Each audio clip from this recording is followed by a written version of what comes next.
Laking gulat ng hasyendero nang matagpuan ang isang palutang-lutang na bata sa ilog na may busalang bibig.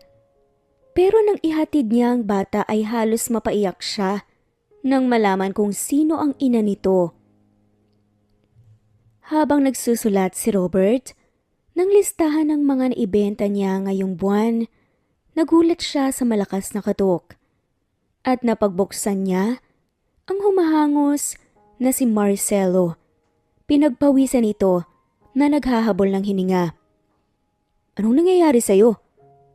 "May nakita kaming batang lalaki na palutang-lutang sa sapa, bossing." Sagot ni Marcelo at napakunot naman ng noo si Robert. "San galing?" "Sa itaas po eh. Duda namin parang kidnap for ransom. Hindi taga rito ang batang yon, kawawa nga po eh kasi may busa lang bibig at nakagapos pang 2 kamay." Naiiling na lamang na sagot ni Marcelo. Napabuntong hininga na lamang si Robert. First time itong nangyari sa lugar niya at kung sino man ang salarin, magbabayad ng mahal. Idinamay pa talaga ang batang walang kamalay-malay sa kawalanghiyaan nila. "Buhay pa ba?" Nag-aalalang tanong ni Robert. Tumango naman si Marcelo pero mukhang mahina na raw ang pulso at parang halos wala ng dugo dahil may sugat din daw ang bata sa tagiliran. Napapikit na lamang si Robert. Sobrang bilis ng kanyang pagtakbo papunta sana sa sapa pero palapit na si Marsing. Karga-karga ang batang walang malay. Parang may kung anong kumurot sa puso ni Robert nang makita niya ang kalagayan ng bata. "Dalhin natin siya sa ospital. Bilis!" Pagkapasok ni Marsing at Marcelo ay pinaandar na nga ni Robert ang mabilis na sasakyan. Halos lumilipad na. Pero wala siyang pakialam dahil it's between life and death situation. Pagkarating nila ng ospital, ay naunang bumaba si Marsing habang karga ang bata. Sumunod naman sila ni Marcelo na sumisigaw ng emergency. Inaasikaso agad ng nurse ang bata at dinala sa emergency room. Napasandig silang tatlo sa dingding sa kaparehong nahulog sa malalim na pag-iisip. "Boss, may liligtas kaya siya? Kawawa naman, may mga anak din ako. Hindi ko kayang makita ang anak ko na ganun ng sitwasyon, lalo na ang nararamdaman ng magulang niya. Parang 50-50 na makakasurvive po eh. Ilang oras na rin siyang nakababad sa tubig at namumutla na po dahil nawala ng maraming dugo." Nag-aalalang tanong din ni Marsing. Napailing na lamang si Robert. "Hindi ko rin alam, Marsing." Nang tignan ni Robert si Marcelo, napabuntong hininga ito. Nakakagulat ang pangyayari na may ganitong krimen sa lupain niya. Pero may posibilidad na nanggaling ang bata sa kabilang panig ng mundo. Kaya alam niyang nandun, naglulungga ang mga kriminal.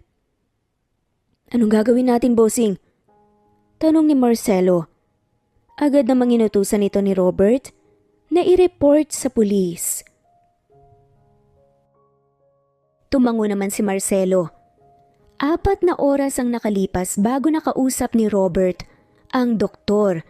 Sabi nito sa kanya na sinalinan nila ng dugo ang pasyente dahil maraming dugo ang nawala rito. Mabuti na lang nadala pa nila sa ospital bago maging huli ang lahat. Nalaman ni Robert na magka-blood type sila ng bata at ipinagdarasal niya na sana ligtas ito. Maya-maya lang ay 3 silang nakatayo sa loob ng kwarto kung saan nakahiga na ngayon ang bata sa hospital bed. Namumutla pa rin ito, hihintayin na lang nilang magising at sana tatanggapin ng katawan nito ang gamot. Inutusan niya si Marcelo sa presinto at si Marsing naman ay pinauwi niya ng mansyon para ihabilin sa mga taon doon na wag basta-basta magpapasok ng kahit na sino sa lupain nila. Kailangan maging alerto para mabantayan ang buong paligid, wag naman sanang may iba pang batang mabiktima. Tama na ang isa na nandito ngayon sa ospital at hindi pa nagigising. Sa kabilang banda, si Cecilia naman ay parang nababaliw sa pagkawala ng kanyang nag-iisang anak. Tinanggal niya ang lahat ng trabahador niya sa bahay dahil hindi nila nagagawa ng maayos ang trabaho nila. Isang bata lang ang babantayan, pero nawala pa ito kung saan-saan na siya nagpunta para humingi ng tulong. Pero wala pa ring lead hanggang ngayon kung ano ang nangyari. Base sa kwento ng gwardya, ay nasundo na ang anak niyang si Miguel. Wala namang napansin na kakaiba dahil magkapareho daw ang kotse nila at nang sumundo kaya hindi ito nagtaka. Iyak ng iyak si Cecile. Isang linggo na siyang walang kain at maayos na tulog. Wala siyang pakialam kung mamatay siya dahil wala na rin namang saysay itong buhay niya. Kahit ubusin man niya ang pera niya, ay gagawin niya mahanap lang niya ang anak. Putlang-putla na siya pero hindi niya alintana ang pamamanhid ng katawan at umiikot na paningin. Kung kidnap, for ransom ang motibo. Hinihintay niyang may tumawag sa kanya, handa siyang magbigay kahit na magkano, pero wala namang kumontak sa kanya hanggang ngayon. Hawak-hawak niya sa isang kamay ang litrato ni Miguel. May pagsisisi siyang nadama dahil kung hindi siya naging pabayang ina, ay hindi ito mangyayari. Kung siya mismo ang naghatid sundo sa anak, ay mababantayan pa niya ito ng maayos, pero huli na ang lahat. Hindi na malayan ni Cecile ang pagpasok ng boyfriend na si Alfie sa loob ng kanyang kwarto. Yumakap ito sa kanya na may kasama pang halik, sana sa labi, pero umiwas siya. Nawala na nga sa'yo ang anak mo, hindi mo pa ako mabigyan ng oras. Kailan mo ba ako naging priority? Kailangan din ba akong mawala sa'yo para malungkot ka ng ganyan? Tanong ni Alfie. Naging mabagsik ang tingin ni Cecile sa kasintahan. Get out. Imbes na damayan mo ko, ganyan pa talaga ang sasabihin mo sa akin? Wala kang kwentang tao. Hindi ka nakaramdam ng pagmamahal sa isang bata dahil hindi mo pa naranasan ang magkaroon ng anak. Trust me. Kung mabaliktad man ang posisyon natin, mababaliw ka sa takot at pangamba. Ngayon pa lang pinakita mo na sa akin ang totoo mong kulay. Mabuti pang maghiwalay na tayo. Saad ni Cecil. Sa akin ka pa rin babagsak, Cecil. Dahil walang ibang taong nakakaintindi dyan sa ugali mo kundi ako lang. Sabi ni Alfie. Wala akong pakialam. Tanging sabi na lamang ni Cecil. Umiiyak siya sa awa sa sarili. Meron na sa kanya lahat pero napunta lang siya pareho sa maling lalaki. Noong una pa lang, akala ni Cecil naging perpekto na ang buhay niya kasamang tatay ni Miguel. Pero wala rin palang nangyari. Naghiwalay din silang dalawa without him knowing na buntis siya. Masyado siyang ba-pride kumbaga. Kahit kasalanan niya ay hindi siya hihingi ng tawad. Kaya ang tampuhan ay dumami hanggang sa hindi na pag-usapan kaya na uwi sa hiwalayan. Ngayon naman, kung kailan siya nakahanap ng lalaking pakiramdam niya nakakaintindi sa kanya, saka nagkaroon ng conflict dahil hindi nito tanggap ang anak niya. Kaya nahihirapan si Cecil pumili. Dapat naman talaga kung papipiliin siya ay si Miguel palagi ang priority niya. Naramdaman na lamang ni Cecil na may braso na yumakap sa kanya. Walang iba, kundi ang kanyang best friend na si Kylie. Tama na, ipagdarasal na lang natin na ligtas si Miguel. Alam kong hindi siya pababayaan ng Diyos. Saad ni Kylie. Sana nga. Naluluhan na sagot naman ni Cecile. Tanong naman ng kaibigan kung kumain na ba ito at baka magkasakit na raw ito sa masyadong pag-aalala. Napangiti na lamang si Cecile nang haplusin ng kaibigan ang likod niya. Hindi ko kayang kumain kung hindi ko alam kung nasa ng anak ko, Zizi. Ramdam kita. But please lang, magpakatatag ka. Pag-aalo naman ni Kylie. Ewan ko, parang mamamatay na yata ako nito eh. Nagsuggest naman si Kylie na baka dapat kontakin na rin ang ama ng bata para may makatulong sa kanila sa paghahanap. Napabuntong hininga si Cecile. Ang suwestyon ng best friend niya ang hindi niya kayang gawin sa ngayon. Baka dumating sa puntong kukunin sa kanya ni Robert si Miguel kapag nalaman nito ang tungkol sa bata. Hindi maayos ang paghihiwalay nilang dalawa. May samaan sila ng loob kaya malabong magka-clash sila ulit kapag nagkita sila. Hinding-hindi ko gagawin yan, Sisi. At saka, wala na akong balita sa lalaking yun after naming mag-break. Ikaw ang bahala. Basta sa akin lang naman, ay suggestion na isip ko na siguro naglayas si Miguel dahil nalilito siya sa sitwasyon nyo. Wala siyang daddy pero meron ka namang boyfriend na ayaw sa kanya. Malaki ang factor na buo ang pamilya sa growth ng isang bata. Sisi, kung hindi kayo magkabalikan, pwede naman na mag-co-parenting kayo kahit para sa anak nyo lang. Sabi naman ni Kylie. Napailing na lamang si Cecil. Kung naglayas man si Miguel ay hindi siya effective maging isang ina. Hindi niya napalaki ng maayos ang kanyang anak. Samantala 3 linggo ang nakalipas. Si Robert nakahinga ng maluwag nang magising ang bata. Lalapitan niya sana ito pero nagsisisigaw ang bata. Takot na takot. Para bang gustong kumawala at tumakbo palayo, kaya nagkatinginan silang dalawa ni Marsing. Napailing na lamang si Robert dahil alam niyang na-trauma ang bata sa mapait na sinapit nito. Anong pangalan mo? Huwag kang matakot. Ligtas ka na. Dinala ka namin rito sa ospital. Napabaluktot ang bata. Ayaw niyang makipag-usap sa kanya. Pero hahayaan muna ito ni Robert dahil naiintindihan niya ang nararamdaman nito ngayon. Baka na-trauma din ito. Makakahinga na tayo ng maluwag dahil nakaligtas siya. Pero ang problema, hindi natin siya makakausap ng maayos. Paano natin siya may babalik sa pamilya? Tanong ni Marsing. Intindihin na lang muna natin siya. Sa murang edad, hindi pa niya kayang iproseso ang nangyari. Maya-maya lang ay inutusan niya si Marsing na bumili ng prutas, damit at mga laruan para matuwa ang bata. Agad din naman itong bumalik at nabili na nga rin daw niya lahat ng mga laruan. Akin na, para makapaglaro na siya. Tinanggap ni Robert ang dalang laruan ni Marsing. Nilapag niya sa paanan ng bata, pero nakatulala lang ito na parang wala sa sarili ni hindi nga sila magawang tingnan. Napabuntong hininga na lang si Robert, pero hindi niya pwedeng sukuan ang bata. Kailangan okay ito pagkabalik sa pamilya. Kalahating buwan ang nakalipas ay tuluyan ng gumaling ang bata, kaya iniuwi na niya ito sa mansion. Gaya pa rin noong umpisa nang magising ito sa hospital, hindi pa rin nagsasalita ang bata. Pero gumawa ng paraan si Robert para gumaling ang bata. Ipinasyal niya ito sa buong hasyenda tuwing umaga at hapon. Isinasama ni na Marsing at Marcelo na mamitas ng prutas. At gulay minsan nga, dinala pa nila sa bayan kapag nag-deliver sila. Nang walang progress ay naisipan ni Robert na ipakonsulta sa doktor para magamot ang bata. Ayaw nitong pumayag, nagkukulong sa kwarto ni ayaw lumabas, kaya napagdesisyonan na lang niyang wag dalhin doon.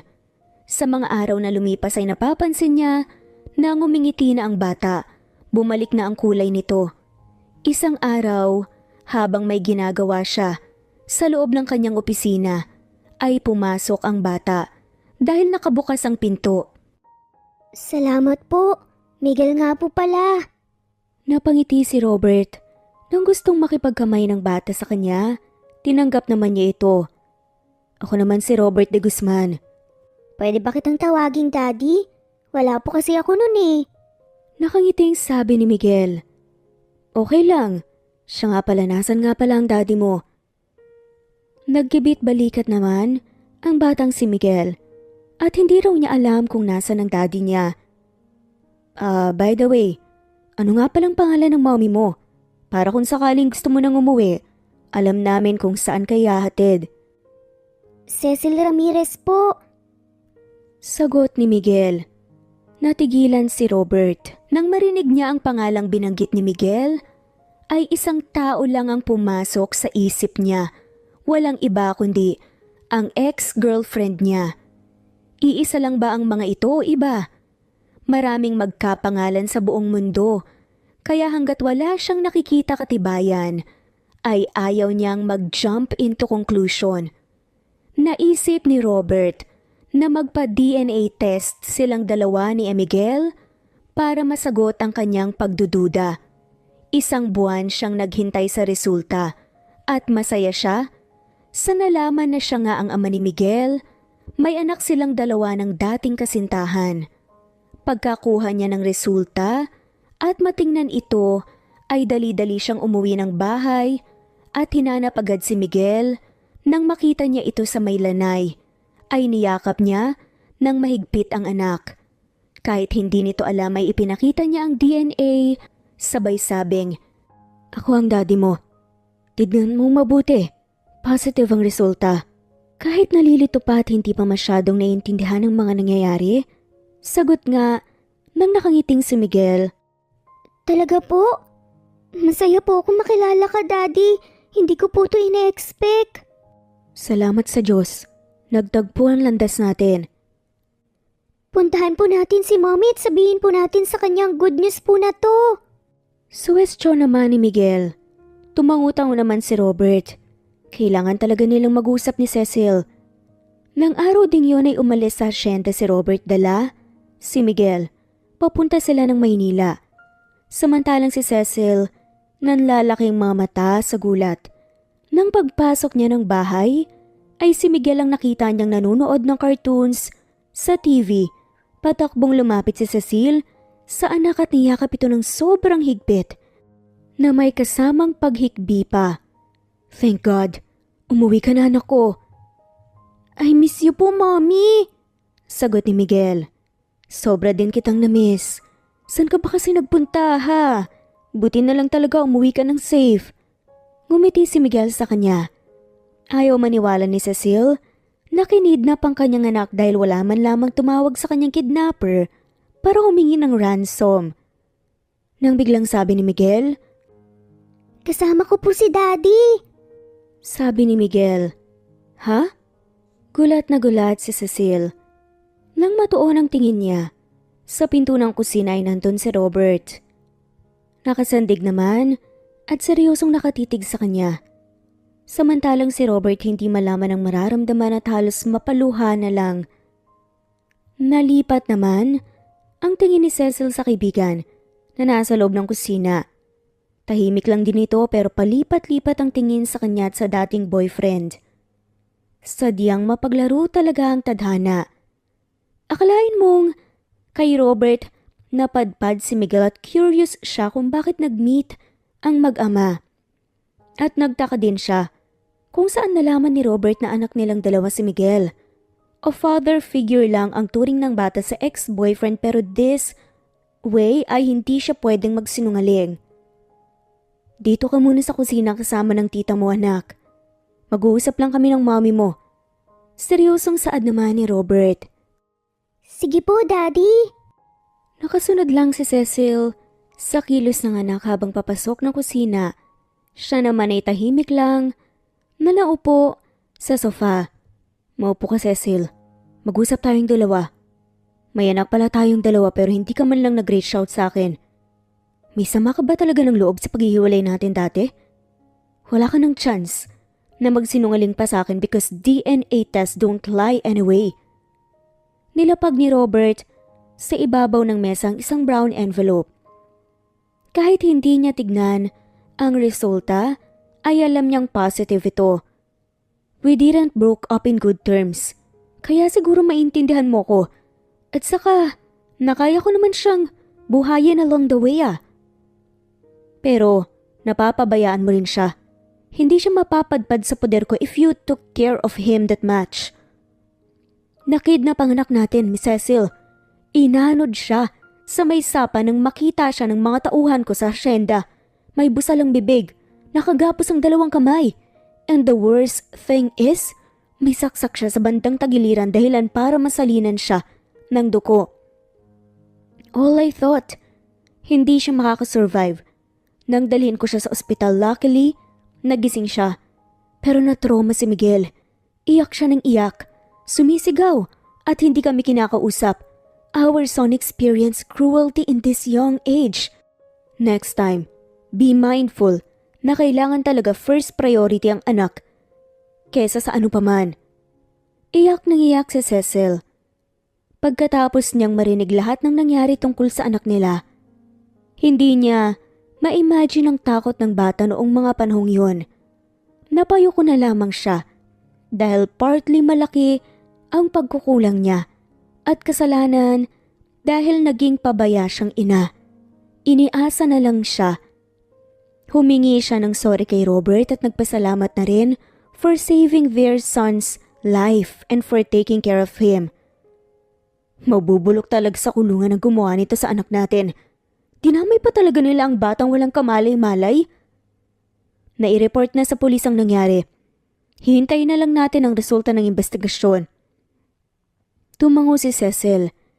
Hindi siya papayag na hindi mabigyan ng hustisya ang kanyang anak. Napapikit na lamang siya nang maisip kung walang nakakita na palutang-lutang sa sapa. Andoon lang malalagutan ng hininga si Miguel. May lapses man siya bilang magulang pero kasalanan din naman ng mga taong may masamang intensyon sa kapwa kaya walang puwang ang mga ito na mabuhay sa mundo. Pagkatapos silang mag-usap ay hinayaan na nga lamang siya ni Robert na makapagbihis. Dahan-dahan siyang umakyat ng hagdan at hindi niya alam na nakasunod na pala sa kanyang kaibigan. Anong feeling na nagkita kayo ng ex-boyfriend mo after a long year? Tanong nga ni Kylie. Siyempre, nagulat ako. Ang liit lang talaga ng mundo. Ang galing talagang kumilos ng tadhana. Nagsuggest nga lang ako nung nakaraan pero tinupad na niya kaagad para sa'yo. Or maybe para sa anak mo, sabi ni Kylie. Napatango-tango si Cecil. Sobra. Pero naaawa ako sa sinapit ng anak ko. Kahit sabihin pang nakasurvive siya sa nangyaring yon. Grabe din yung iyak ko kanina nang magkwento si Robert tungkol sa nangyari. Masyadong traumatic yun para sa ating older. Mas lalo na sa kanya. Kaya hanggat maaari ay iwasan nang ma-mention yung place na yon sa buhay niya. Kasi hindi maganda. Naiiling na lamang nasabi ni Kylie. Oo nga. Habang si Robert ay kasamang anak sa may kusina. Nagkausap po kayong dalawa ni Mommy, Daddy? Curious na tanong ng batang si Miguel. Oo. Tapos ano pong magiging setup nyo? Matalinong tanong pa nga nito. Napangiti si Robert na nakatingin kay Miguel. Hindi kami nag-usap tungkol sa magiging setup. Okay po, pero dito ka na po ba titira sa bahay namin? O kami na lang po pupunta po dun sa mansyon? Dito ka lang sa mommy mo, dadalaw na lang ako sa inyo rito. Yun na lang muna. Walang plano si Robert na ilayo ang anak nila kay Cecil. Hindi siya selfish at ayaw niyang magkaroon sila ng conflict ng ex-girlfriend. Ayaw niyang pati ngayon, wala na sila ay hindi pa rin sila magkakaintindihan. Kaya nga natapos ang relasyon nila noon dahil hindi sila magkatugma at walang pagintindi both sides. Biglang nalungkot si Miguel sa sinabi niya. Mas maganda kung palagi kang nandito, Daddy. May boyfriend kasi si Mommy na ayaw po sa akin eh. Sabi pa nga ni Miguel. Tila nagpanting naman ang tenga ni Robert sa narinig. Mostly mga issues ng couple kung may dinadalang anak. Ang isa sa mga ito pero understanding and acceptance is the key. Anong ginawa sa'yo? Sinaktan ka ba? Umiling-iling ang bata. Hindi naman po, pero ramdam ko po ang pagkadisgusto po niya sa akin. Hanggat maaari ay lumayo ka sa kanya. Kapag nandito siya sa bahay niyo, magtago ka sa loob ng kwarto. Opo, Daddy. Sagot ni Miguel. Wag lang niyang malalaman na sinaktan ng lalaking yun ang anak niya. Magkakasubukan silang dalawa. Pero hanggat maaari, ay ayaw niyang makialam dahil alam ni Cecile ang pinasok nitong relasyon. Hindi naman lahat ng tao matatanggap na may anak ang makakarelasyon nila swerte na ngayong mga taong kayang yakapin ang katotohanan and the genuine love is there. Pagkatapos nilang maghanda ng hapunan, ay pumasok na ng kusina si Cecile kasama ang kaibigan nito. Napako ang tingin ni Robert sa maputing binti ng dating kasintahan. Nakasuot kasi ito ng maiksing shorts na itim kaya napapansin masyado. Nagbabago talaga ang taste ng tao in the long run. Dahil hindi ganito itong si Cecile nang magkarelasyon silang dalawa. Simple lang kung manamit pero revealing na nakakapanindog balahibo. Napailing na lang si Robert dahil parang nagmukha siyang tambay sa kanto sa style niyang ganito. Merong kasing iba na mahilig manitig ng legs ng babaeng dumadaan. May sisipol at magpapansin. Siya ay nalinya sa tahimik lang sa isang tabi pero nakakatinik ang mga tingin. Kung hindi pa tinusok ng anak niya ang kanyang tagiliran ay hindi pa siya natauhan. Biglang nakaramdam ng hiya si Robert dahil parang masyado siyang at home sa bahay ni Cecile pagdating pa lang niya. Kumain na tayo. Sad ni Robert. Salamat, maupo ka na anak. Sagot naman ni Cecil. Napansin ni Robert na sobrang lapad ng ngisi ni Kylie na nakatingin sa kanilang dalawa ni Cecil. Kinabukasan, habang si Cecil ay nagtaka kung sino ang tao sa kusina gayong 4:00 pa lang ng madaling araw. Bumaba siya saglit dahil nauuhaw nga siya pero nakita niyang nakabukas ang ilaw. Napanganga siya nang mapansin si Robert na bagong ligo at nakasuot ng apron. Parang may niluluto ang lalaki. Tinuktok ni Cecil ang pinto para kunin ang atensyon ni Robert. Lumingon ito sa gawin niya at ngumiti. Good morning. May kailangan ka? Hindi kaagad nakasagot si Cecil dahil nakatitig siya sa braso ni Robert. Nakasando lang kasi ang lalaki sa sobrang init pero sobrang fresh pa rin itong tignan sa madaling araw. Nawala tuloy ang uhaw at antok niya. Iinom lang ako ng tubig. Sad naman ni Cecil. Okay, ako nang kukuha para sa'yo. Naglakad palapit sa kanya si Robert. Bit-bit ang isang basong tubig. Salamat ha. Ang aga mo naman yatang nagising. Tanong ni Cecil. Nasanay kasi akong gumising ng maaga doon sa probinsya. Tumangutango si Cecil. Matulog ka ulit pagkatapos ng ginagawa mo. Nagluluto ka? Oo, breakfast nyo. Papasok na raw ngayon si Miguel sa school. Sige, alam naman ng mga teacher ang nangyari sa kanya kaya bibigyan siya ng special exam.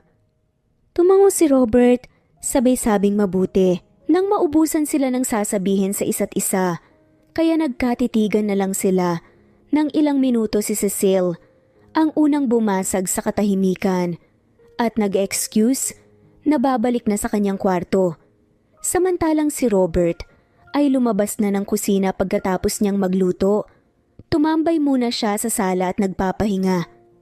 Napapabuntong hininga siya nang maisip na nakakaakit na naman ang suot ni Cecile kanina. Naaapektuhan pa rin siya sa dating kasintahan hanggang ngayon. Naging busy kasi siya sa hasyenda at nawala sa isip niya ang makipagrelasyon ulit. Kaya ganito ang reaksyon niya, plus kay Cecilia na may nakaraan sila. Nang bumaba ng hagdan, si Miguel ay nakasuot na ito ng uniforme at nakasukbit na sa likod ang backpack nito. Nang makalapit sa kanya ang anak, ay iniabot nito sa kanya ang susi ng kotse. Good morning, Daddy! Ikaw na lang daw po ang maghahatid sa akin ngayon dahil may gagawin po si Mommy dito po sa bahay. Nakangiting bati pa nga ni Miguel. Sure, magagahan ka muna, magbabaon ka ba? O susunduin kita mamaya ng tanghali? Magbabaon lang po ko, Daddy. Namimiss ko na rin pong kabanding ang mga kaklase ko eh. Sad naman ito. Okay. Maya-maya lang naghanda na ng agahan si Robert para sa anak at naglagay na nga rin siya ng kanin at ulam sa baunan nga at pinuno nga niya ng tubig ang tumbler. Makalipas ang 1 oras ay papunta na sila ng paaralan. Mabuti na lang siya ang naghatid sa anak para makausap niya ang teacher nito para maging aware sa nangyari at hindi matanong si Miguel directly para hindi mabalik sa sistema nito ang trauma tungkol sa pagkidnap rito. Pabalik na sa bahay ni Cecile si Robert Pagpasok pa lang niya sa gate, ay narinig niya ang boses ng ex-girlfriend na may kaaway. Hindi niya binigyan pansin hanggang sa boses na ng lalaki. Ang sunod niyang naririnig, kaya dahan-dahan siyang naglakad palapit sa front door para madinig niya ng maayos ang usapan ng dalawa. "We're done, Alfie. Tinapos ko ng relasyon nating dalawa." Matapang na saad ni Cecil. "Hindi ako pumasok, Cecil. Dahil sigurado akong sa akin ka pa rin, babagsak. Pero when I found out na bumalik na sa buhay ninyong mag-ina ang tatay ng anak mo, hindi pwedeng pakampante na ako sa isang tabi." Sabi ni Alfie. "Anong pakialam mo kay Robert?" Tanong naman ni Cecil. "May pakialam ako. Dahil napakalaki niyang threat sa akin." Sagot naman ito. "Tama na, Alfie. Palayain mo na ako. Umpisa pa lang ramdam kong hindi mo naman talaga ako minahal eh. At saka kung genuine talaga ang feelings mo sa akin, dapat mamahalin mo rin ang anak ko. Ibigay mo na lang ang anak mo sa tatay niya. Magsimula tayong dalawa. Gagawa tayo ng maraming anak, yung sariling atin." Sinampal ni Cecil sa Alfie. "Hindi. Hindi ko magagawa ang gusto mong mangyari. Hindi ko kayang isantabi ang anak ko para sa'yo. Kung ganun, isasama kita ng pwersahan sa akin." Galit na sabi ni Alfie. "Bitawan mo nga ako? Ano ba? Nasasaktan ako." Dahil sa narinig, nag-igting ang mga panga ni Robert. Dali-dali siyang pumasok at itinulak ang malakas na pinto, kaya naggulat ang dalawa. Inundayan niya ng suntok ang mukha ni Alfie. Hindi ito nakailag kaya natamaan ito dahilan para matumba at bumagsak malapit sa mesa, kaya nabasag ang vase. "Para malaman mo, ay walang sapilitan sa pagmamahal. Kung ayaw sa'yo ng babae, wag mong ipilit ang sarili mo."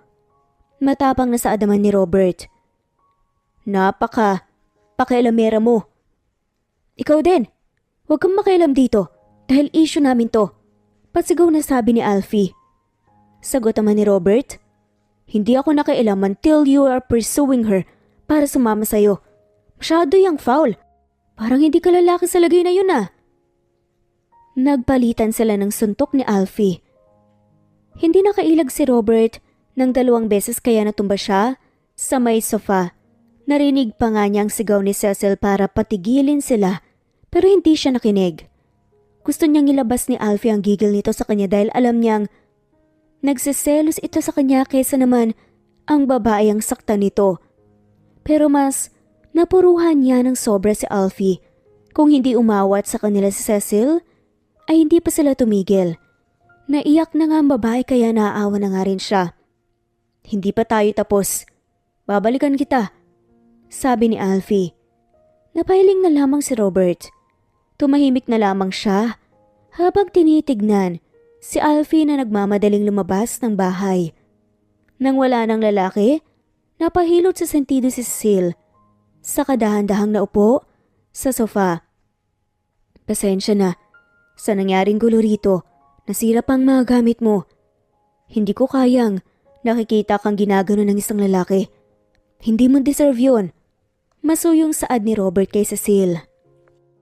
Saad pa ni Cecil. "Okay lang.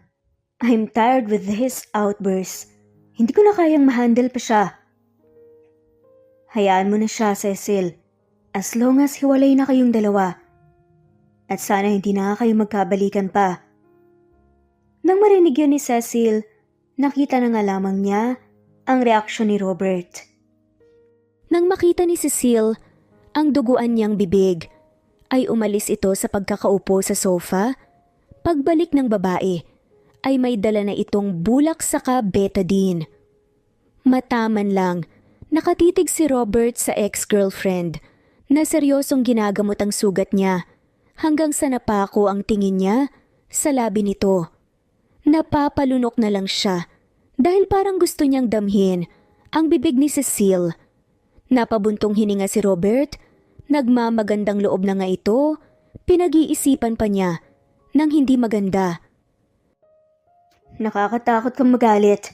First time kong makita na ganyan ka ka-furious." Sad pa ng babae. "Ayoko ng kabaro kong mapanakit, Cecil. Mas lalo na kung ikaw ang involved.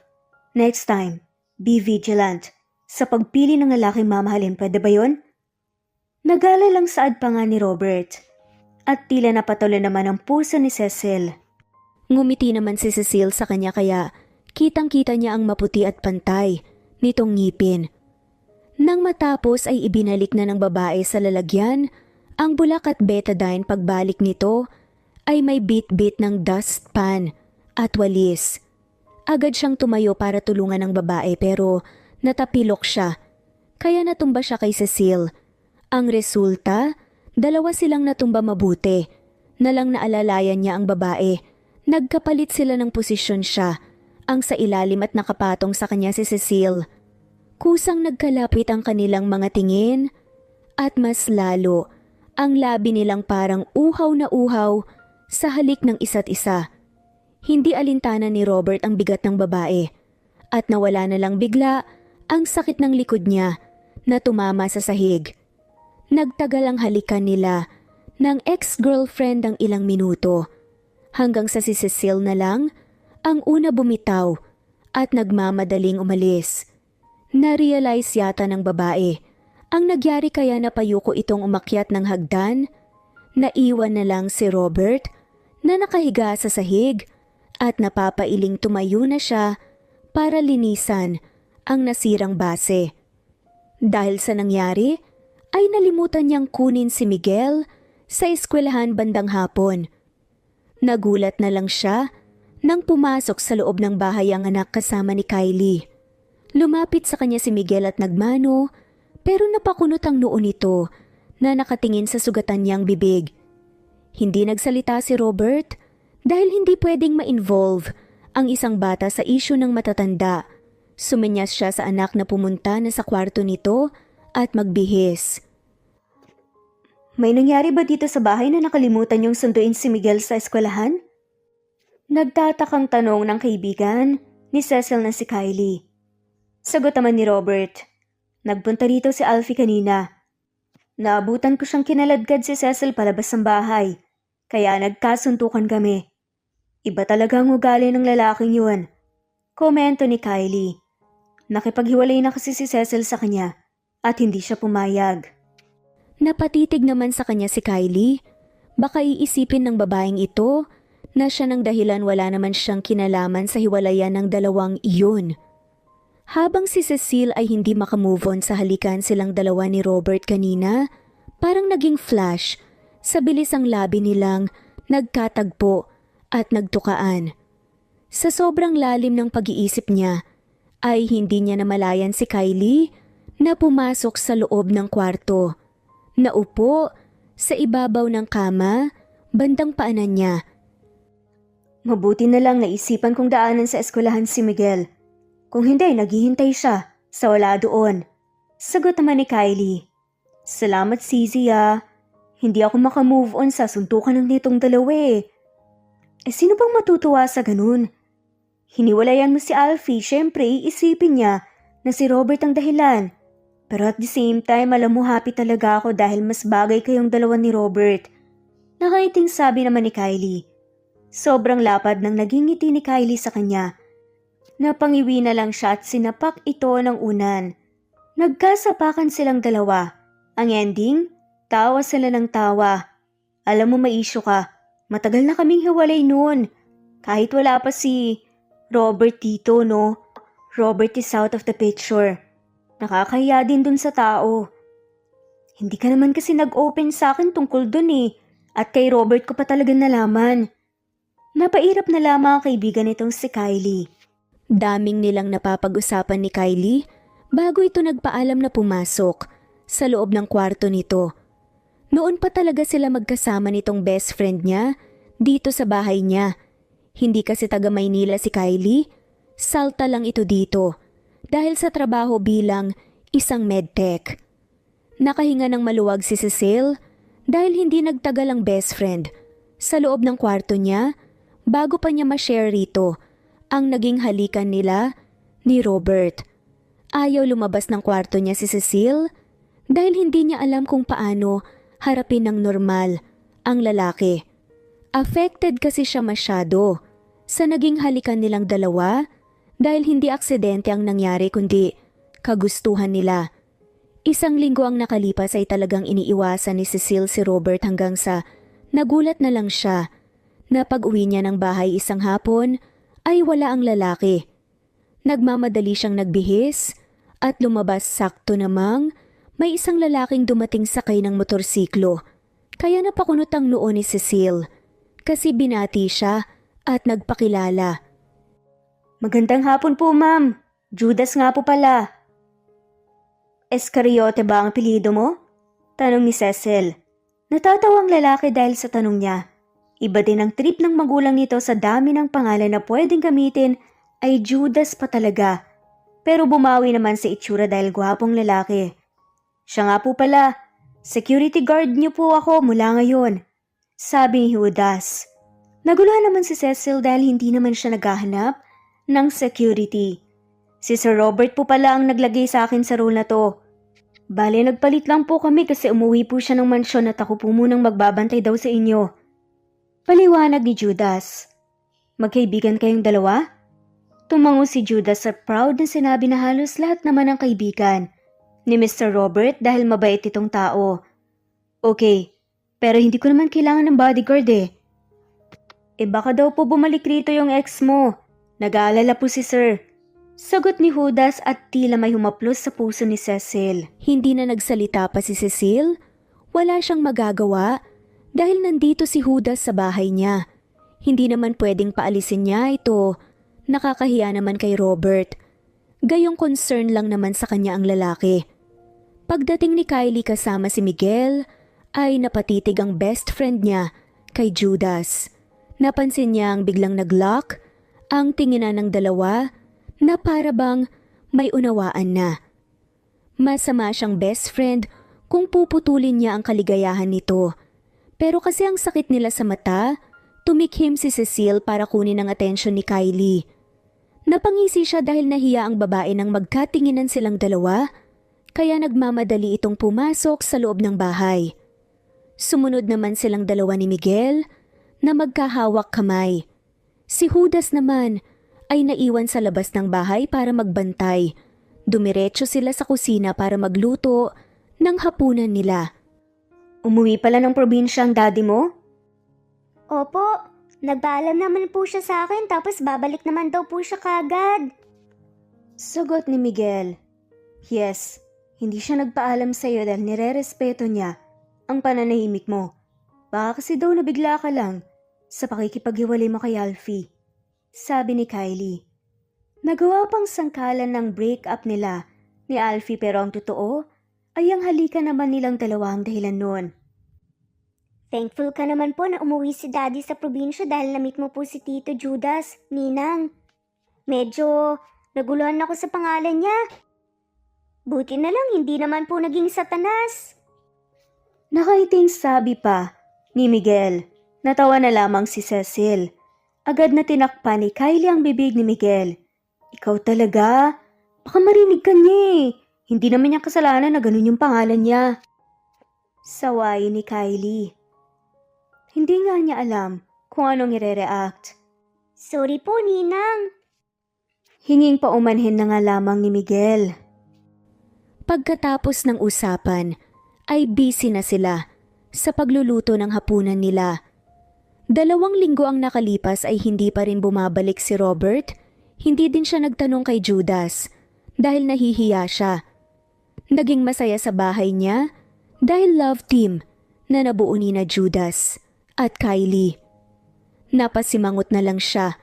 Kapag naglalambingan ang dalawa, mas lalo niyang namimiss si Robert. Ang Jahe naman, parang kailangan pang umuwi ng probinsya ng lalaki para ma-realize niyang mahal pa rin niya ito hanggang ngayon. Nagpapalusot siyang tumatambay sa bakuran tuwing gabi para magpahangin pero gusto lang niyang magabang na baka babalik ng biglaan si Robert. Hindi na malayan ni Cecile. Napapalapit na pala si Kylie sa kanya. Okay ka lang? Napapansin kong masyado kang matamlay lately. May masakit ba sa'yo? Tanong ni Kylie. Wala naman. Ganito lang talaga ang personality ko. Ngumiti sa kanya si Kylie at tinapik ang kanyang balikat. Talaga ba?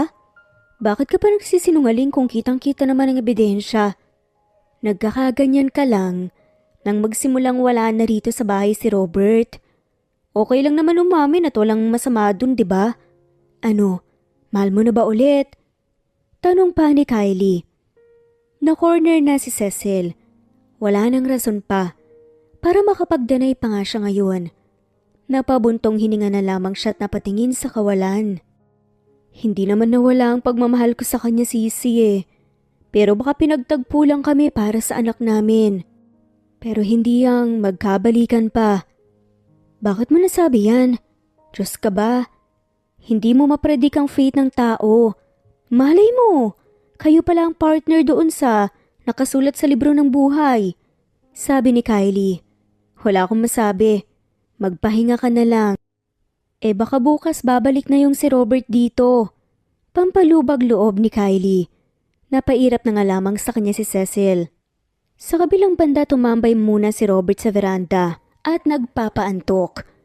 Hindi siya makatulog ilang gabi na at palagi na lang pumapasok sa isipan niya si Cecil. Gusto na nga niyang bumalik sa Maynila para makita ito at si Miguel. Pero ayaw na niya muna.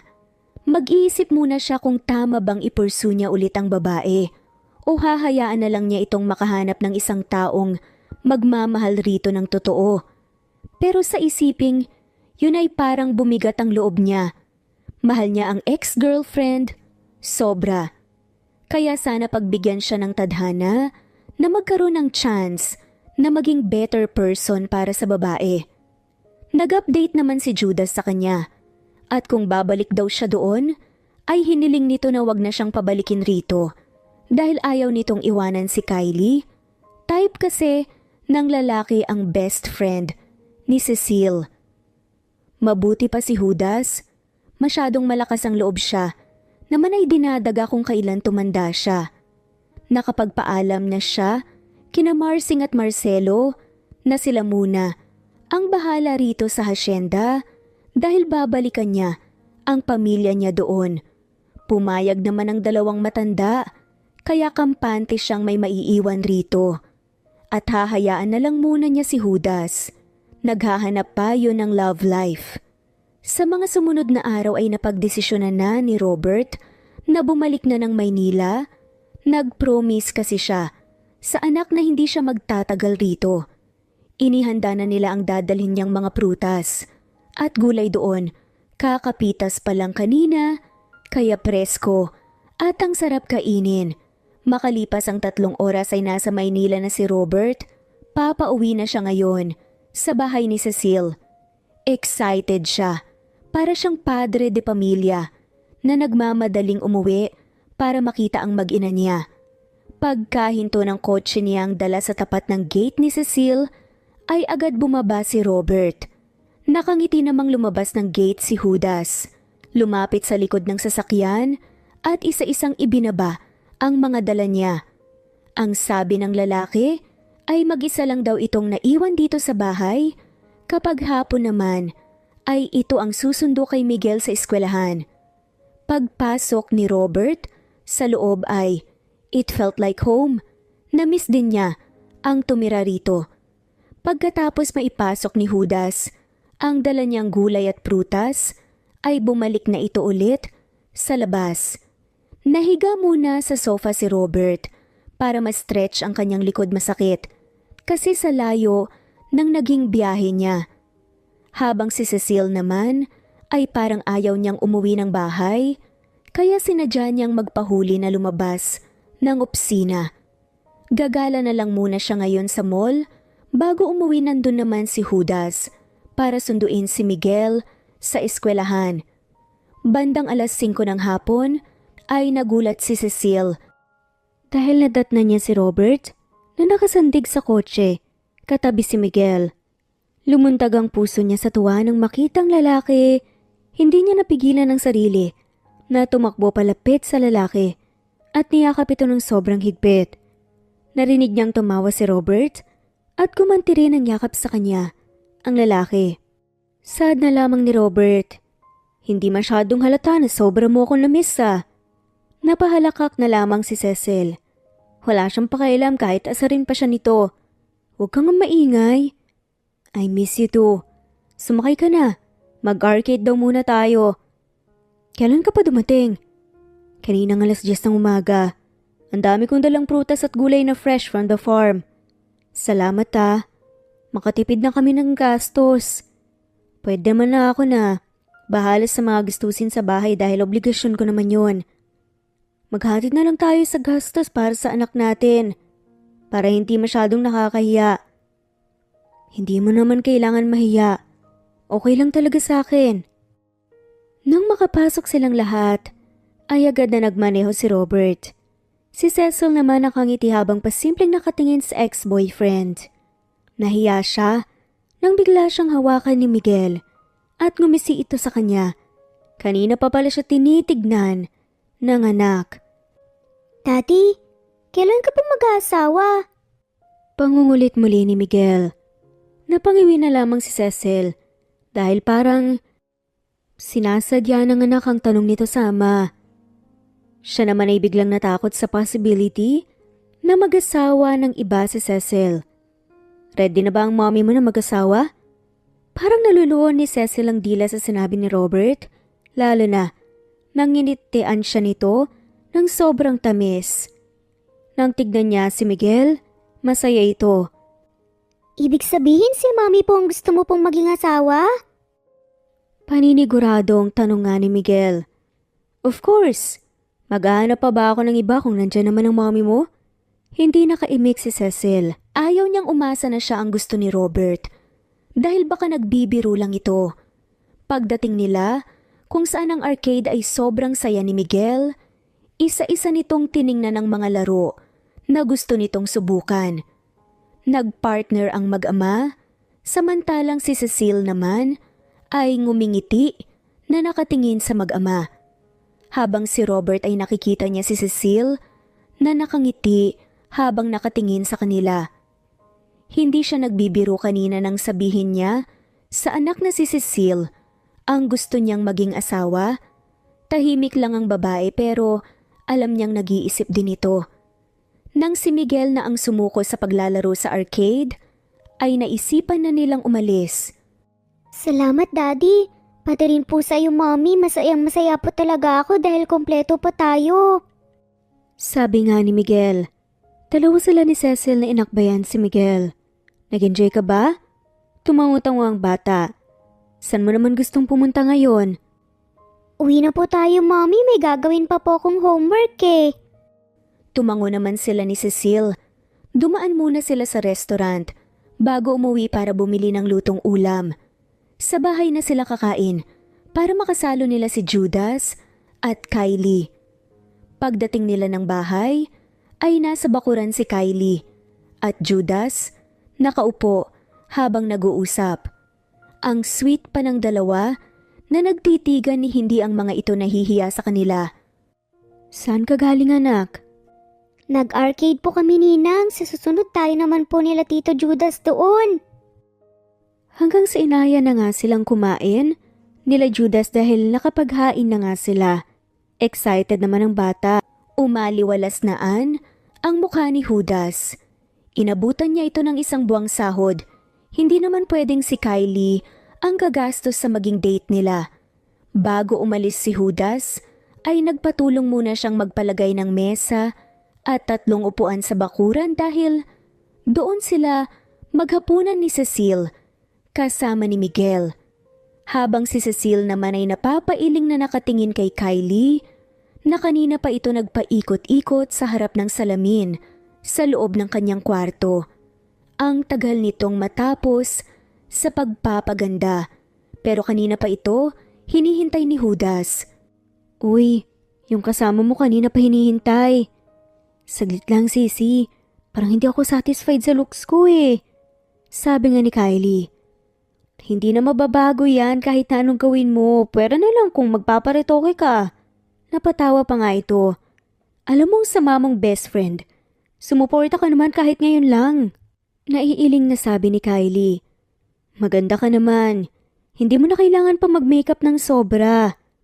Dagdag naman ito. Salamat Sisi ha. Sagot ni Kylie at napayakap nga sa kanyang kaibigan. Ngumiti ng sobrang tamis si Kylie at niyakap siya.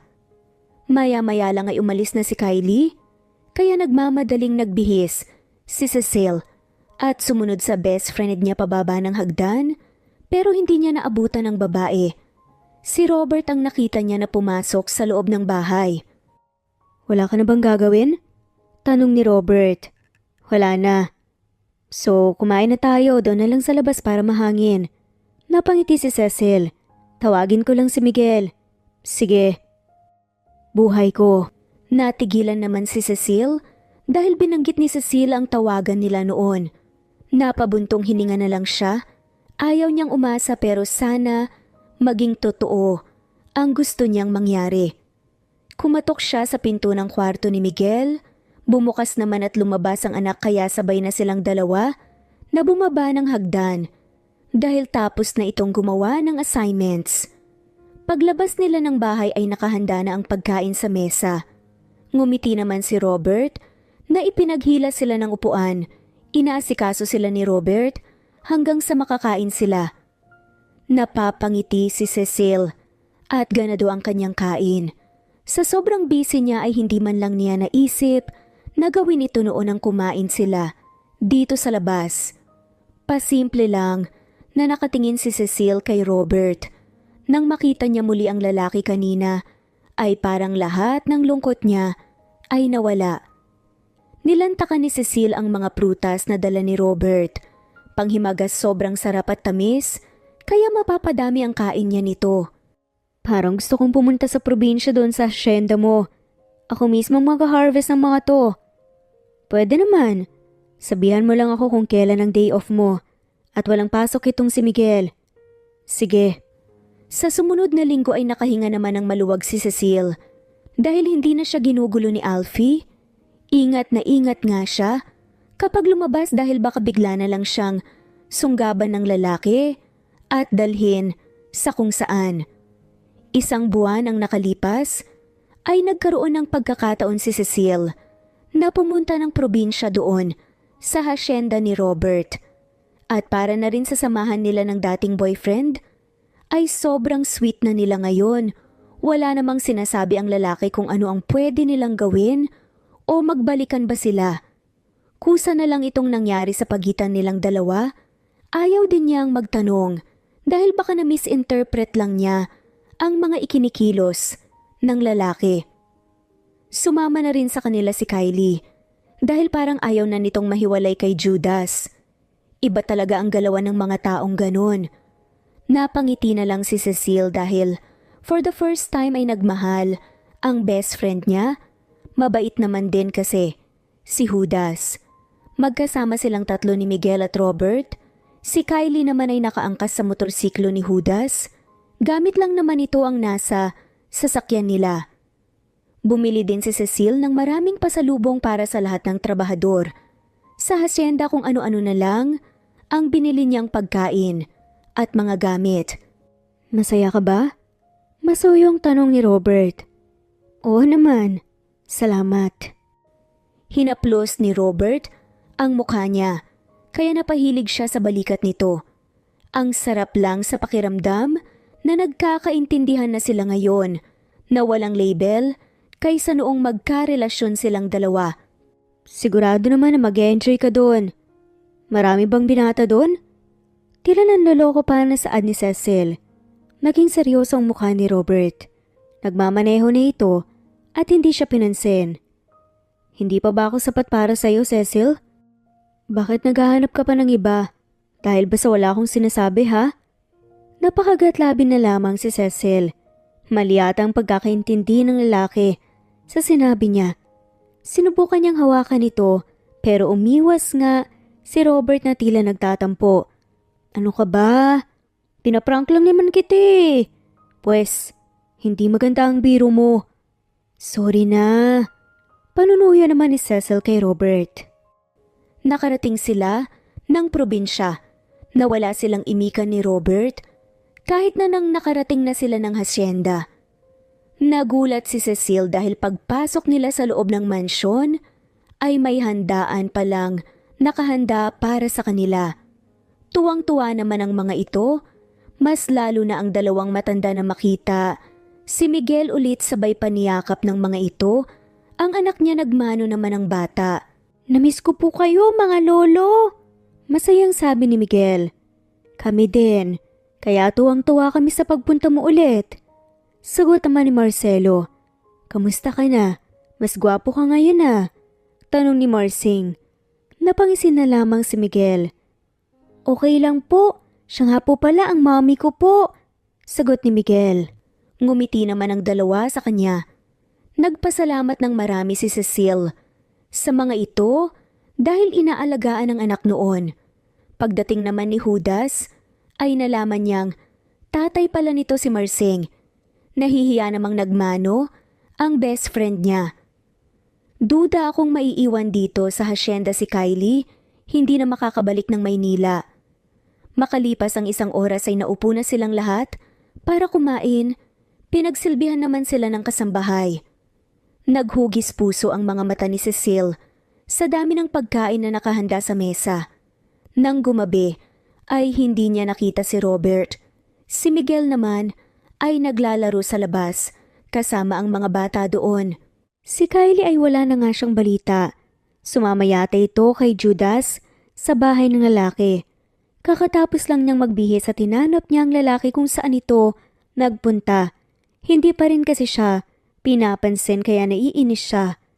Napasigaw na lamang si Cecile nang may biglang humila sa kanyang papasok ng kwarto. Akala niya kung sino si Robert lang pala. "Ano ka ba? Bigla ka na lang nangihila. Akala ko kung sino ni." Seryoso ang tingin ni Robert sa kanya. Hindi nakahuma si Cecile. Nang ihiga siya ni Robert sa kama at pinatungan. "Sorry, pero may tanong ako sa'yo." Tila masuyong saad nito. "Ano yun? Mahal mo ba ako?" "Kasi ako mahal na mahal kita." "Ako na lang ulit, Cecil. Iintindihin na kita this time." Saad naman ni Robert, na tila nangaakit ang boses. Ngumiti si Cecil. "I love you so much." Saad naman ito. "Salamat. I love you more." Sagot naman ni Robert. Napahagihik naman si Cecile nang isa-isang hinalikan ni Robert ang bawat sulok ng mukha niya. Seryoso silang dalawa na nagkatitigan at namalayan na lang niyang siniil siya ng halik ni Robert sa labi. Makalipas ang isang oras ay sobrang himbing nang naging tulog ni Robert sa kanyang tabi. Hindi alintana ni Cecile ang lamig ng aircon kahit wala siyang suot na saplot. May nangyari sa kanilang dalawa ng lalaki at wala siyang pagsisisi doon. Kinabukasan, habang si Robert ay maagang nagising sobrang gaan ng kanyang pakiramdam para bang nakalutang siya sa hangin. Okay na kasi silang dalawa ni Cecile, nagkabalikan na silang dalawa kaya ngayon ay pupuntahan niya ito sa kwarto nila. Nakahiga pa ang babae, tulog pa yata ito. Sumampa sa ibabaw ng kama si Robert at nakatunghay sa mukha ng nobya. "Gumising ka na, buhay ko. Mag-harvest pa tayo ng mga pinya ngayon." Kumalaw si Cecil na gunat ng katawan pero nanatili pa ring nakapikit ang mata. "Gusto ko pang matulog. Mataas na ang sikat ng araw, mamaya. Masyado nang mainit ang panahon." Nakasimangot na lang si Cecile na bumangon pero ngumiti naman ito nang mapatingin sa kanya sa kaisinukbit ang dalawang braso sa kanyang leeg na nagpapalambing. Hindi sila ganito dati, hindi nga niya alam kung bakit umabot sila ng taon na wala man lang sweetness sa relasyon nila. "Wait lang, mahal." Bumaba ng kama si Cecil. Saka dumiretso sa banyo at naglock ng pinto. Napatawa na lamang si Robert dahil parang naging ibang tao na siya ngayon. "Bakit pa naglock ng pinto?" "Siyempre maliligo ako, no?" Saad naman ni Cecil. "Wala ka bang tiwala sa akin?" "Sa'yo meron pero sa libog mo, sa katawan wala." Napahalakak na lamang si Robert. "Wala akong ganun, no? Libag marami." Napatawa sila. Ang dami mong alam. Anak mo, nasaan? Kumain na ba yon? Nasa manggahan na kasama ng ibang mga bata. Kanina pa sila kumakain. Ikaw lang naman kasi itong naiwan dito sa mansyon eh. Biglang natahimik si Cecil sa loob ng banyo. Kaya tumayo na siya at kinatok ang pinto. Naubusan ako ng tubig, hindi gumana yung gripo. May sabon pa ang ulo ko't muka. Buksan mo ang pinto, papasok ako. Binuksan naman ni Cecile ang pinto, kaya pumasok na si Robert. Hindi naman niya maiwasang hindi tingnan ang kahubdan ng nobya niya. Napapalunok na lang siya dahil maraming beses na niya itong nakita, pero affected pa rin siya. Nag-react pa rin. Ang katawan niya iba talaga atraksyon na naramdaman niya sa babaeng ito. Bakit nakatingin ka sa katawan ko? Napangiti lang si Robert. Nakabalandra ka dyan eh, kaya mapapatingin talaga ako. Ayusin mo na nga yung gripo, ang anghang na ng mga mata ko eh. Reklamo naman ni Cecil at napatawa na lamang si Robert. Dali-daling inayos ni Robert ang gripo ng may tubig na ay nagmamadali siyang lumabas ng banyo. Napapaypay siya sa kanyang sarili at kumalma. Maaga pa ngayon, mamayang gabi na lang siya mag-iisip ng hindi maganda. Makalipas ang 1 oras ay nasa manggahan na sila. Kumain na muna silang dalawa bago mamitas ng mga hinog na pinyo. Pinagsuot niya ng jacket, sombrero at bota si Cecile para hindi ito masugatan sa tinik ng pinya. Saka pinasuot niya din ng gloves. Maya-maya lang ay nag-umpisa na silang mamitas ng pinya. Todo sunod siya kay Cecile. Pilit namang lumalayo ang babae sa kanya hanggang sa tumakbo ito. Kaya sumunod siya at naghahabulan silang dalawa. Habang si Cecile ay tawa ng tawa dahil hiningal si Robert sa paghabol sa kanya, kahit nakasuot siya ng bota, ay ang bilis pa rin niyang tumakbo. Nang mahabol siya ng nobyo, ay niyakap siya nito, kinarga at pinaikot-ikot sa hangin. Ang usapan nila ay mamimitas sila ng pinya pero wala pa silang makuha dahil naghahabulan pa sila at naglalandian rito. Hinihingal ako sa'yo. Mamimitas na ba tayo o maglalandian lang? Napairap naman si Cecil. Hayaan mo na. May iba namang gagawa sa mga yan, di ba? Kaya ang resulta, sumilong sila sa lilim ng malaking puno at parehong nakahiga, saka nakatingin sa kalangitan. Tumagilid sila ng sabay at nagkatinginan sabay ngumiti. May changes na yung relasyon natin ngayon. Hindi na tayo nag-aaway. Ngumiti si Robert at dumikit sa kanya. Inabot ang kanyang pisngi at hinaplos ng paulit-ulit. Mas matured na ang isip natin ngayon kaya mas gustuhin na lang natin ang magkaintindihan kaysa ang mag-away. Nakakahiya din kasi may anak na tayo. Thank you for loving me again, Robert. Biglang saad naman ni Cecil at tila naging emosyonal siya. Siyempre, ang puso ko ay para sa'yo lang. Yumakap si Cecil sa boyfriend niya at hinalikan ito sa labi. I love you. I love you more. Sagutan nga nila. Lumipas ang 1 buwan ay napagdesisyonan ni Cecile na mag-resign na sa trabaho at dito na lang tumira sa hasyenda. Ipinag-transfer na din niya si Miguel sa paaralan rito dahil parang ayaw na nitong bumalik sa Maynila na wiwili na yata sa mga bagong kaibigan sa mansyon. Pumayag na din naman si Robert para magkasama na silang lahat rito at para na rin sa nangyari sa anak niya noong nakidnap ito ay hindi malaman kung sino ang may gawa, ipapasa Diyos na lang niya ang lahat at tuluyan na niyang kalimutan ang nangyari. At si Kylie ay nagpa-transfer sa ospital dito sa lugar na ito dahil dito rin naman nagtatrabaho si Judas bilang assistant ni Robert sa pamamahala ng hasyenda. Masasabi ni Cecile na iba talaga ang nagagawa ng pag-ibig sa isang tao. Hahamakin ang lahat, masunod lamang. Ngayon ay nasa mansion lang si Cecile dahil masama ang kanyang pakiramdam. Mag-isa lang siya dahil ang mga tao ay may trabaho lahat. Araw-araw kasing nag-harvest ng mga ibebenta, kaya lahat busy. May mga hayop pa na nanganganak at nangingitlog na kailangan bantayan. Kahapon pa niya ito nararamdaman at wala siyang ganang kumain. Hindi na lang siya nagsabi kay Robert para hindi ito mag-alala. Naisip niya na baka buntis yata siya dahil delayed na siya. Nagmamadaling nagbihis si Cecile dahil balak niyang pumunta ng bayan, bibili siya ng pregnancy test. Hindi na siya nagpaalam kay Robert dahil malayo ang lalakarin makapunta doon. Mabilis lang naman siya. Nang nasa bayan na si Cecile, ay pumasok na siya sa pharmacy para bumili. 5 pregnancy test ang kanyang binili. Papalabas na sana siya nang biglang may nagsalita sa kanyang tabi. Cecile? Untag ni Alfie. Napatingin agad si Cecile at nakita niya si Alfie na nakangiti sa kanya. Ngumiti na rin siya sa dating boyfriend ni hindi na siya nakaramdam ng kaba at pagkabahala. Pumayat ito ng kaunti pero may hitsura pa rin naman. Hindi ko akalaing magkikita tayo rito, Alfie. Pagkatapos ng nangyari sa atin, pumunta ako dito sa nanay ko. Actually, hindi talaga sa lugar na ito. Sa Karatig Bayan kami nakatira. Sagot ni Alfie. I'm sorry, Alfie. Ngumiti ang lalaki sa kanya tumiling. Wala kang dapat na ihingi ng tawad sa akin, Cecil. Ako ang may kasalanan sa relasyon natin noon.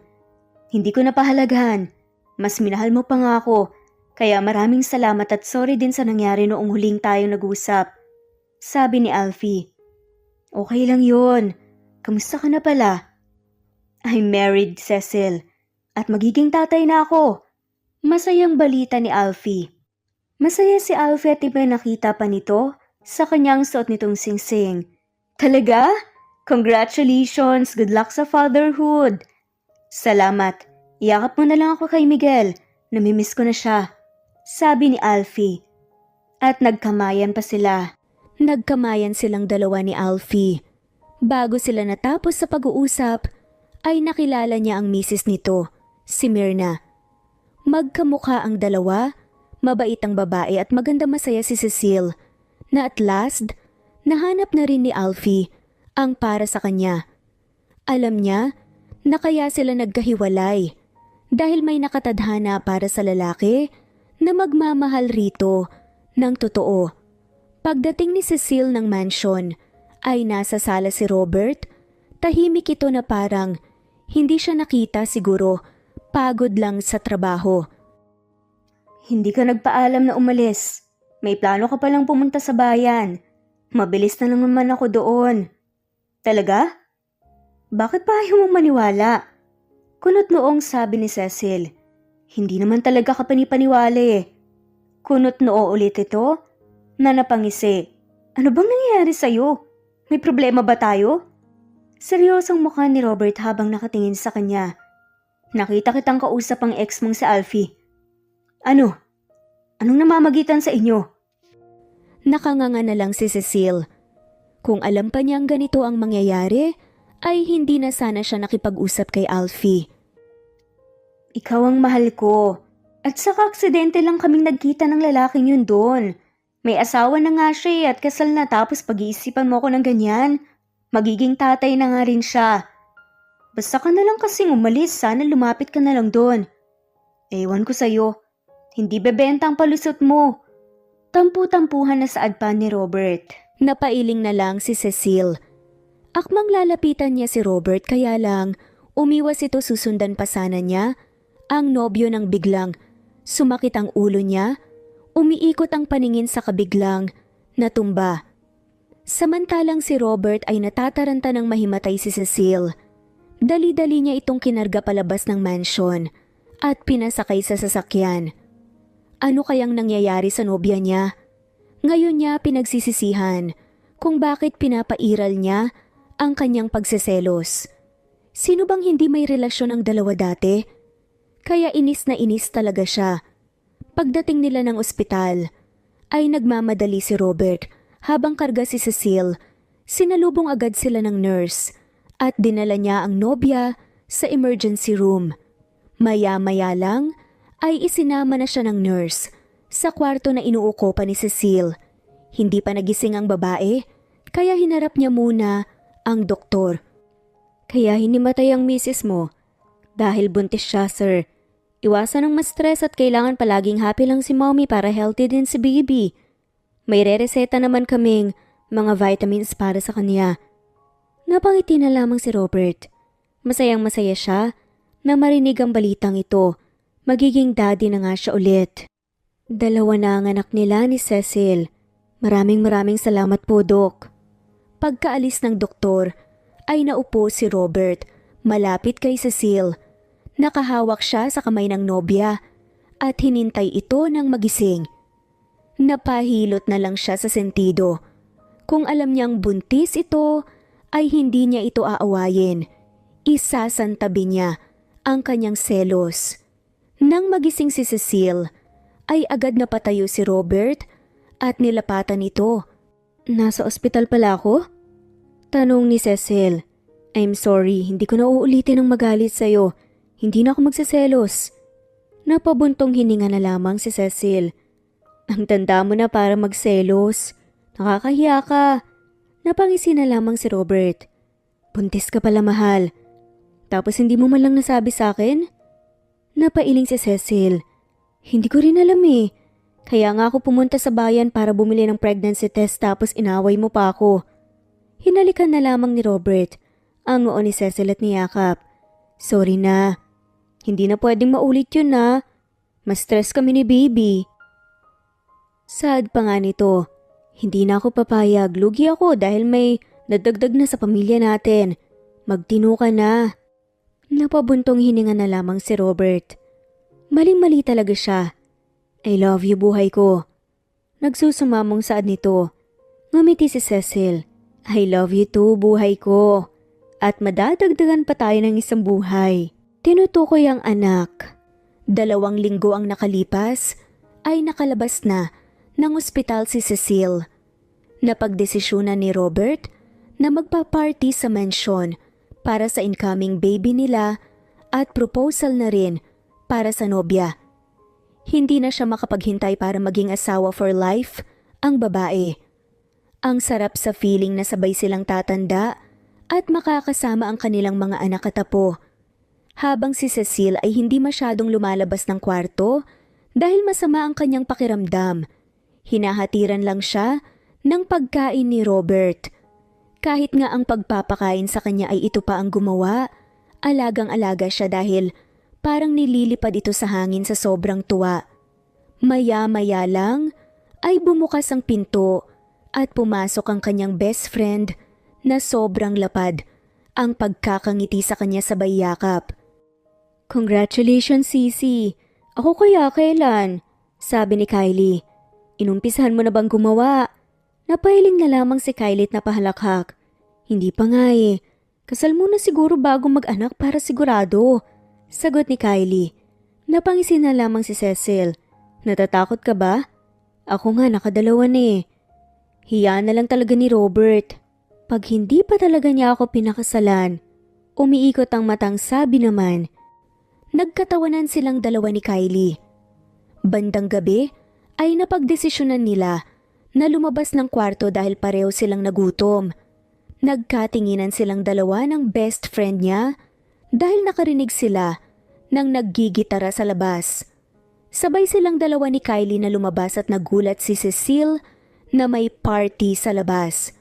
Ngayon niya nakuha kung anong meron nang mapansin niyang maraming balloons ang nakakalat sa bakuran ng mansion at mga laruan ng bata. Nagutom ng todo si Cecil nang makita niya ang isang mesa na puno ng iba't ibang klaseng pagkain. Hindi nawala ang mga prutas na paborito niya. Natutuwa si Cecil dahil sobrang liwanag ng buong paligid. Dahil sa iba't ibang ilaw, pinaghahandaan talaga ito ng nobyo niya. Mabuti na lang lumabas siya na nakapag-ayos dahil meron palang surprise party na magaganap. Maya-maya lang ay sobrang lapad ng naging ngiti ni Cecil nang makita niya ang nobyo na naglalakad palapit sa kanya na may dalang flower bouquet. Para sa iyo, buhay ko, sad ni Robert. Nang tignan niya ang kaibigan ay kinikilig ito. Salamat. Masaya ka ba? Ang party na ito ay para sa inyo ng baby natin. Ngumiti si Robert at hinaplos ang tiyan niya. Oo, maraming salamat. Naghiyawan naman ang lahat nang halikan niya si Robert sa pisngi. Napahalakhak na lang ang nobyo dahil kinikilig ito. Maya-maya lang ay nakatingin siya sa anak na nakapamaywang na naglakad palapit sa kanila. At hindi niya namalayang nakaluhod na pala si Robert sa kanyang tabi. Naghiyawan ang lahat at narinig na lang ni Cecile ang sinabi ni Robert. Magpapakasal ka ba sa akin, buhay ko? Tanong nga nito. Napatakip na lamang sa kanyang bibig si Cecile. Hindi niya naisip na aabot sila ng lalaki sa ganitong punto. Si Kylie sa kanyang tabi ay sobrang ingay, hiyaw ng hiyaw. Oo, magpapakasal ako sa iyo. Kasabay ng pagsagot ni Cecile ay palakpakan naman ang lahat ng nandito. Natawa siya dahil ang anak na si Miguel ay talon ng talon na may kasamang pagsasayaw. Nang mailagay ang singsing ay niyakap siya ng sobrang higpit ni Robert. Maraming salamat, Cecile. Dahil sa'yo na kumpleto ang buhay ko. Binigyan mo ko ng mga anak. Mahal na mahal kita. Masuyong saad ni Robert. Mahal na mahal din kita. Sagot naman ni Cecile. Pagkatapos ay sabay na silang kumain lahat dahil gabi na. Gutom na nga din si Cecile. Tawang-tawa siya dahil hindi magkandauga si Robert sa pag-aalaga sa kanya. Naaawa din siya sa lalaki ni ayaw na nitong maupo. Bakit mami lang ang inaalagaan mo, Daddy? Paano naman po ko?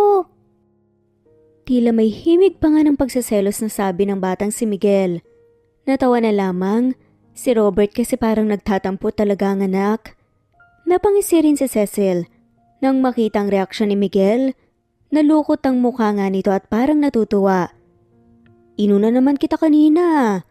At saka, may kapatid ka na kaya intindihin mo na lang na dapat si mommy munang alagaan natin. Tumango-tango na nga lamang ang cute na bata. Kaya ang resulta dalawang lalaki na ang nag-aalaga sa kanya. Sa mga sumunod na araw ay busy na ang buong mansion dahil sa kanya bilinan kasi ni Robert na hindi siya pababayaan ng mga kasambahay habang wala ito sa mansion.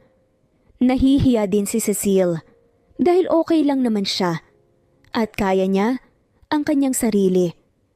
Nang gumabi ay sobrang lakas ng ulan, gustong-gusto ni Cecile na kumain ng pizza pero wala sila dito. Ngayon niya gustong kainin at ayaw niyang ipagpabukas pa.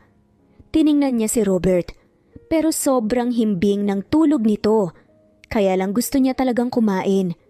Nakasimangot na siya kaya nyugyog niya ang balikat ni Robert. Uy, gumising ka. Gusto kong kumain ng pizza. Napabago naman bigla si Robert at napatingin sa kanya. Gabi na at saka sa bayan pa yan nabibili. Napanguso si Cecile. Ibili mo ako. Gustong kumain ng baby. Sige na nga, dito ka lang. Huwag kang lalabas ng mansyon, masyadong malakas ang ulan. Sobrang inaalagaan talaga ni Robert si Cecile habang buntis ito. Hindi kasi nito nagawa ang bagay na to nung pinagbubuntis ni Cecile si Miguel kaya bumabawi talaga siya sa dalawa. Bumaba na ng kama si Robert at naghanap ng makapal na jacket sa cabinet at isinuot. Humalik muna ito sa kanyang labi bago lumabas ng kwarto, bit-bit ang susi ng pick-up. Samantalang si Robert ay kinakabahan habang nagmamaneho, sobrang lakas ng ulan, baka mamaya babaha pa. 8:00 na ng gabi, hindi din siya sigurado kung may nakabukas pang pizza house doon. Pero naaalala niya, bawal tanggihan ang buntis. Kahit kabado, ay nakarating siya ng bayan na ligtas, kaya nakahinga siya ng maluwag. Nagmaneho siya agad papunta sa pizza house. Mabuti na lang, naabutan pa niya. Nag-order siya ng 6 na box para marami. Ngayon ay papauwi na siya. Bumalik na naman ang kaba niya. Dahil sobrang lakas ng ulan, idagdag pang may hangin din. Nakakatakot dahil parang nagsasalpukan na ang mga kahoy any moment ay matutumba na. Maya-maya ay naramdaman na lang ni Robert na may natumba huli na para makaiwas siya na tamaan na ang unahan ng kotse dahilan para mayupi. Ito siya naman tumama ang ulo niya sa manibela dahilan para mawalan siya ng malay. Isang oras din si Robert bago nagising, napahawak siya sa kanyang noo nang maramdaman niyang may umaagos mula rito. Kabadong-akabado siya dahil akala niya maiipit na siya sa malaking kahoy kanina. Nang maalala niya si Cecile, ay dali-dali siyang lumabas ng pick-up bit-bit ang pizza na nabili niya. Nilakad na lang niya pauwi kahit malayo at hindi niya alintana na mababasa siya ng ulan. Habang si Cecile ay nagsisisi siya kung bakit pinaalis pa niya si Robert ngayon tuloy, ay nag-aalala siya kung bakit hindi pa nakauwi. Bumaba siya ng kama at isinuot ang tsinelas sa kadumiretsyong bumaba ng hagdan. Dali-dali siyang lumabas ng front door, saka naman bumukas ang gate at pumasok si Robert. Nagulat si Cecile sa nakita, basang-basa ng ulan ng lalaki, tapos may sugat pa ito sa noo. Agad na lumapit si Cecile kay Robert at yumakap rito ng mahigpit. "Anong nangyari sa'yo?" "Naaksidente ako. Natumba ang malaking puno sa daanan ko. Hayun, nadaganan pa yung pickup, buti na lang talaga hindi ako matamaan." Umiiyak si Cecile sa sobrang guilty niya. "Sorry, hindi na lang sana kita inutusan." "Ano ka ba? Okay lang ako. Huwag ka nang umiyak." Ngumiti si Robert at niyakap siya ng mahigpit. Takot na takot siya. Paano na lang sila kung mawala si Robert? "Pasok na tayo sa loob. Gagambutin na natin yung sugat mo." Saad ni Cecile.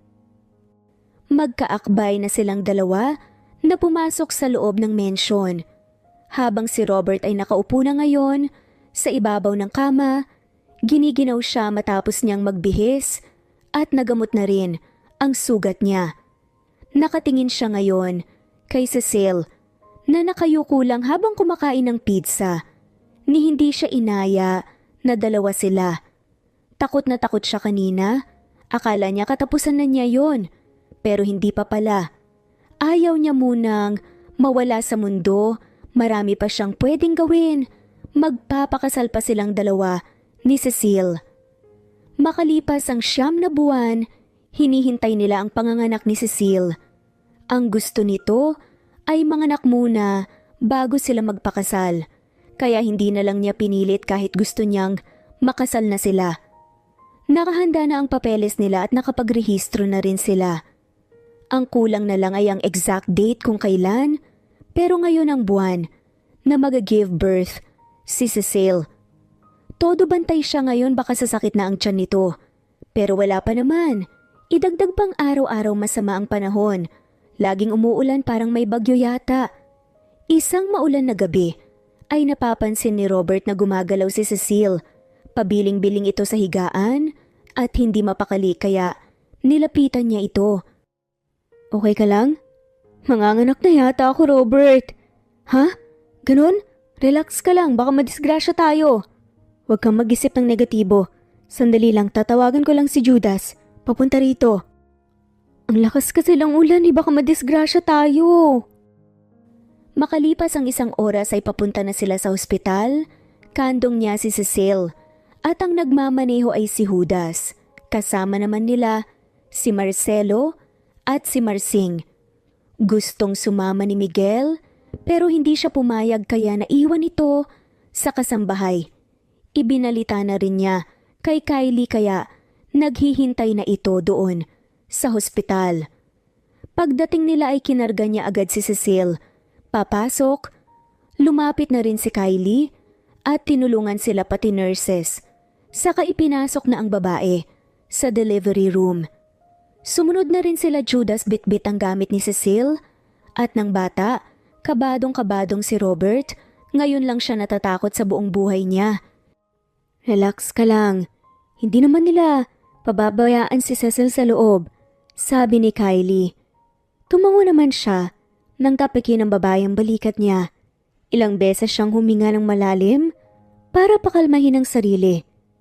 Nakakatakot pala ang ganito.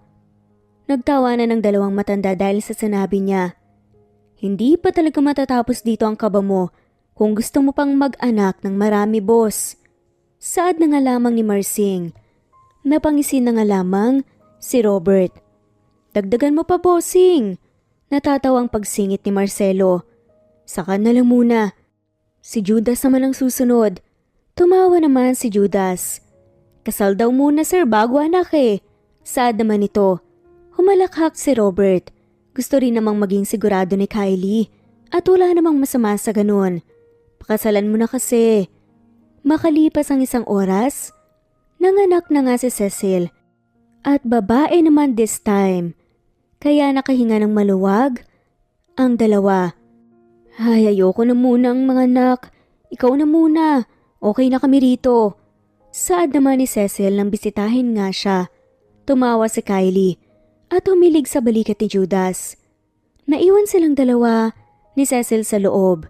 Dahil lumabas ang mga to, yumakap si Robert kay Cecil at hinalikan nito sa labi. I love you, buhay ko. Masuyong saad nito. I love you to, buhay ko. Lumipas ang isang buwan at tuloy na talaga ang kasal nilang dalawa ni Cecil at masasabi ni Robert na panghabang buhay na sila at hindi na maghihiwalay pa kasama ang kanilang mga anak. At dito na nga po nagtatapos. Maraming salamat po sa walang sawang pagsubaybay. Muli ito ang Cat Amazing Stories. Thanks for listening at shout out po sa mga sumusunod.